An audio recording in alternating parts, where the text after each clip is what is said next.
क्या छठ पूजा केवल एक कठिन व्रत है या प्रकृति की आत्मा से जुड़ाव की एक ऐसी प्राचीन गाथा जिसकी जड़ें सतयुग से भी गहरी हैं?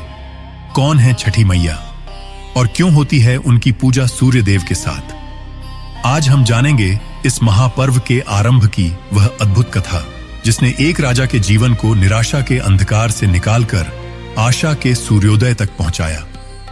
कहानी आरंभ करने से पूर्व कमेंट में लिखिए जय छठी मैया और लाइक एवं सब्सक्राइब कर हमें अपना समर्थन प्रदान करें।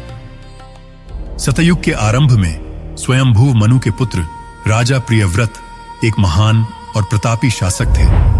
उनका साम्राज्य धर्म और न्याय की नींव पर खड़ा था। उनके राज्य में प्रजा सुखी थी, धन धान्य की कोई कमी नहीं थी, पर स्वयं राजा के जीवन में एक गहरा शून्य था। वे निःसंतान थे। राजा प्रियव्रत और उनकी पत्नी रानी मालिनी ने संतान प्राप्ति के लिए अनेक यज्ञ और अनुष्ठान किए, पर उनका आंगन सूना ही रहा।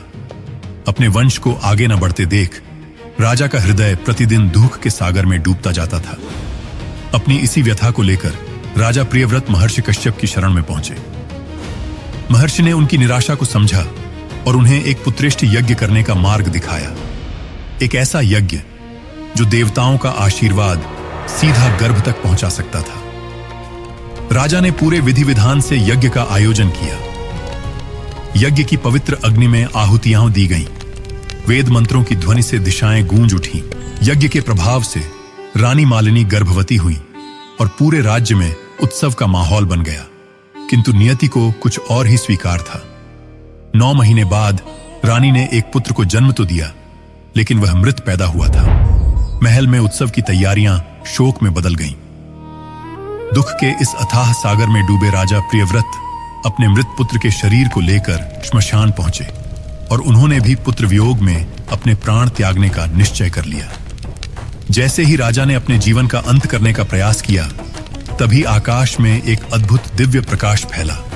एक तेजस्वी करुणामयी देवी विमान पर बैठकर प्रकट हुई। उनका तेज सूर्य के समान था और उनकी आंखों में ममता का सागर। उन्होंने राजा को संबोधित करते हुए कहा, हे राजन, रुको, मैं ब्रह्मा की मानस पुत्री देवी षष्ठी हूं। मैं संसार के सभी बालकों की रक्षा करती हूं और निसंतान को संतान का वरदान देती हूं। इतना कहकर देवी ने राजा के मृत पुत्र को अपनी गोद में लिया और अपने दिव्य स्पर्श से उसमें प्राण फूंक दिए। बालक तुरंत जीवित होकर रोने लगा। यह चमत्कार देखकर राजा प्रियव्रत अभिभूत हो गए और देवी के चरणों में गिरकर उनकी स्तुति करने लगे। देवी षष्ठी ने प्रसन्न होकर कहा, हे राजन, तुम्हारी भक्ति और तुम्हारे दुख ने मुझे यहां आने पर विवश कर दिया। मैं तुमसे प्रसन्न हूं। तुम पृथ्वी पर मेरे इस पूजन का विधान स्थापित करो। आज कार्तिक मास के शुक्ल पक्ष की षष्ठी तिथि है। इस दिन जो भी पूरी पवित्रता से मेरी और सूर्य देव की उपासना करेगा, उसे संतान सुख, आरोग्य और सौभाग्य का वरदान प्राप्त होगा। माना जाता है कि तभी से छठ पूजा की यह महान परंपरा शुरू हुई, जो प्रकृति और सृजन की देवी के प्रति एक धन्यवाद है। इसी कारण आज भी छठ पूजा में छठी मैया की उपासना संतान की प्राप्ति, उनके स्वास्थ्य और लंबी आयु की कामना के लिए की जाती है।